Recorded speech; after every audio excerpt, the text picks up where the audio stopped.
မနက်မိုးလင်းလို့အေးရနိုးတာနဲ့ရုံသွားဖို့အတွက်စိတ်ပြက်နေတာဒါမှမဟုတ်အလုပ်ထဲမှာစိတ်ကုန်လုံးလို့ကြီးပုတ်ကိုတုံးကနေရိုက်ပြီးဒီနေ့ပဲအလုပ်ထက်စာတင်လိုက်တော့မယ်ဆိုပြီးစိတ်လိုက်မှန်ပါဖြစ်ပြီးကြမှာပဲဟုတ်အလုပ်ထဲမှာစိတ်ညစ်စရာတွေထိရတွေကြုံလာရတဲ့အခါအကုန်လုံးပြစ်ချပြီးထွက်သွားချင်တာကလူသားတစ်ယောက်ရဲ့ဘာဝပါပဲကျွန်တော်ကိုယ်တိုင်လည်းအရင်ကဒီလိုခံစားချက်မျိုးတွေခဏခဏကြုံမှုပါတယ်ဒါပေမဲ့စိတ်လိုက်မှန်ပါချက်ချင်းထွက်ပြီးမှငါနည်းနည်းလောက်စိတ်ရှိခဲ့ရင်ကောင်းမှာဆိုပြီးနောင်တမရစေဖို့အတွက်မထွက်ခင်မှာဒီစိတ်အေးထားပြီးကိုတည်ချာပြန်ပေးရမယ်နေခွင့်ကြီးတုံးခုရှိပါတယ်ဗျဒီနေ့ဗီဒီယိုမှာတော့အလုံးထွက်ရှင်စိတ်ပေါက်လာတဲ့အခါကိုယ့်ရဲ့ဘဝအလဲအပြောင်းမှန်ကန်သွားစေဖို့ဘလို့ခွဲခြားဆန်းစစ်ရမယ်ဆိုတာစိတ်ပညာအညီနဲ့ပါတွေ့ပြီးအသေးစိတ်ဆွေးနွေးပြီးတော့ပါမယ်။နိုင်ရဲ့စိတ်ပြည့်မှုကလဆာကြောင်းလားဒါမှမဟုတ်လုပ်ငန်းခွင်ပတ်ဝန်းကျင်ကြောင်းလားကိုပထမဆုံးပြန်မေးကြည့်ပါငါအခုစိတ်ကုန်နေတာကလုံနေရတဲ့အလုံးနဲ့ပတ်ဝန်းကျင်ကတွတ်စစ်ဖြစ်လို့လားဒါမှမဟုတ်အလုံးကတော့အဆင်ပြေပေမဲ့ရတဲ့လဆာကကိုယ့်ရဲ့အရေးအချင်းနဲ့မထိုက်တတ်ဘူးလို့ခံစားနေရလို့လားဒီနှစ်ခုကိုပြည့်တတ်ခွဲခြားတတ်ဖို့အတွက်လိုအပ်ပါတယ်ဗျတကယ်လို့လဆာကြောင့်ပဲဆိုရင်ချက်ချင်းအလုံးထွက်စာတင်မဲ့အစားကိုပြီးခဲ့တဲ့အတော်တွင်ကုမ္ပဏီအတွက်ရှာပေးခဲ့တဲ့ရလဒ်တွေကို data နဲ့တက်တည်ပြပြီး boss စီမှာလက်စာတိုးတောင်းဖို့အတွက်အရင်ဆုံး smart ချညှိနှိုင်းကြည့်လို့ရပါတယ်တကယ်လို့ပတ်ဝန်းကျင်ကြောင့်ဆိုရင် boss ကလည်းတော့စစ်ဖြစ်တယ်သုံးဖို့ကင်မတ်တွေကလည်းနေ့တိုင်းအကွက်စင်နေရှင်နေကြတယ်လုပ်ငန်းခွင်ရင်ကျေးမှုကကိုယ့်ရဲ့စိတ်ကြမ်းရေးကိုပါထိခိုက်လာတယ်ဆိုရင်တော့ဒါကလစာဘလောက်ပဲရရေရှည်မှာလုံးဝမတည့်ရလို့မရနိုင်တဲ့အတွက်အလုပ်ပြောင်းဖို့အတွက်ပြင်ဆင်တဲ့အချက်ပါပဲနံပါတ်1ကတော့ဒီနေရာမှာငါအတွက်ရေရှည်တိုးတက်မှုရှိသေးရလား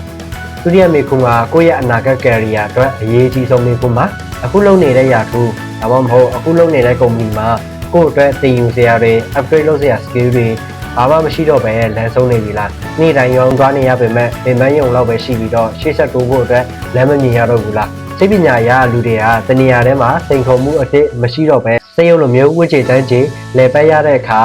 roll out လို့ခေါ်တဲ့အလုံးစိတ်ကုန်ချေဝေဒနာကိုအပြင်းထန်ခံစားရတတ်ပါတယ်အခုကင်တွယ်နေတဲ့အလုပ်ကကိုယ့်ရဲ့ရေရှည်အတွက်လည်းအထောက်အကူမပြုတော့ပါဘူးအတစ်တိုးချက်မဲ့ project တွေပါလဲကိုကပါဝင်ခွင့်မရတော့ဘူးဆိုရင်တော့စိတ်လက်မှန်ပါထွက်လာမျိုးမဟုတ်ပဲနဲ့ကိုယ့်ရဲ့အရေးချင်းကိုတံမိုးထားပြီးကိုကောင်းတဲ့လုပ်ငန်းခွင့်စီတို့ကိုပြောင်းဖို့အတွက်စနစ်တကျပြင်ဆင်ရမယ့်အချိန်ရောက်ပါပြီနံပါတ်3ကကြတော့ငါ့မှာ backup plan အရန်အစီအစဉ်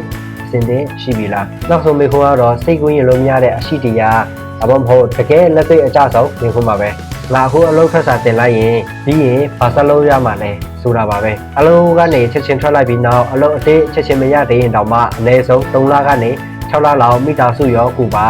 စိတ်အေးချမ်းစွာရပ်တည်နိုင်မဲ့စုငွေကိုမှအစဉ်ရှိပြီလားဒါမှမဟုတ်တစ်ဖက်မှာချိတ်ဆက်ထားတဲ့ကို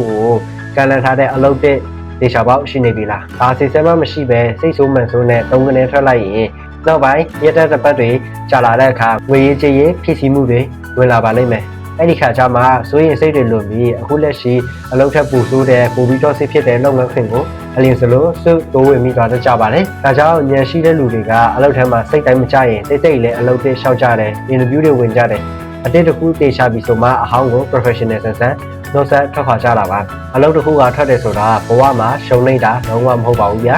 ကိုယ့်အတွက်ကိုကောင်းတဲ့လမ်းကြောင်းကိုရွေးချယ်တာဖြစ်ပါတယ်ဒါပေမဲ့ဒီရွေးချယ်မှုကဒေါသနဲ့စိတ်လိုက်မှန်ပါဆုံးဖြတ်ချက်မဖြစ်စေပဲကိုယ့်ဘဝကိုဒီထက်မကပိုပြီးမြင့်တင်ပေးနိုင်မဲ့ smart ချတဲ့ပြင်ဆင်မှုမျိုးဖြစ်ဖို့လိုအပ်တာပါ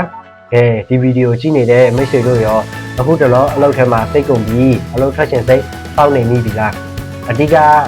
ပဲအချက်ကြောင့်ဖြစ်နိုင်မလဲဆိုတာအောက်က comment မှာဝင်ရောက်ဆွေးနွေးကြလို့ရပါတယ်ဒီဗီဒီယိုကစိတ်ရှုပ်ထွေးစေတဲ့မိတ်ဆွေတို့အတွက်လမ်းစာတစ်ခုရသွားတယ်ဆိုရင်နောက်ထပ်လည်း career တိုးတက်ဖို့အတွက်နည်းလမ်းကောင်းလေးတွေမလွတ်တော့အောင်တိုက်ရ subscribe လုပ်ထားဖို့မမေ့ပါနဲ့အောင်အားလုံးပဲစိတ်အေးချမ်းသာစွာနဲ့ပုံမကောင်းမွန်တဲ့ဘဝတွေကိုပိုင်ဆိုင်နိုင်ကြပါစေဗျာနောက်ဗီဒီယိုမှာကျွန်တော်တို့ပြန်ပြီးတွေ့ဆုံကြတော့ပေါ့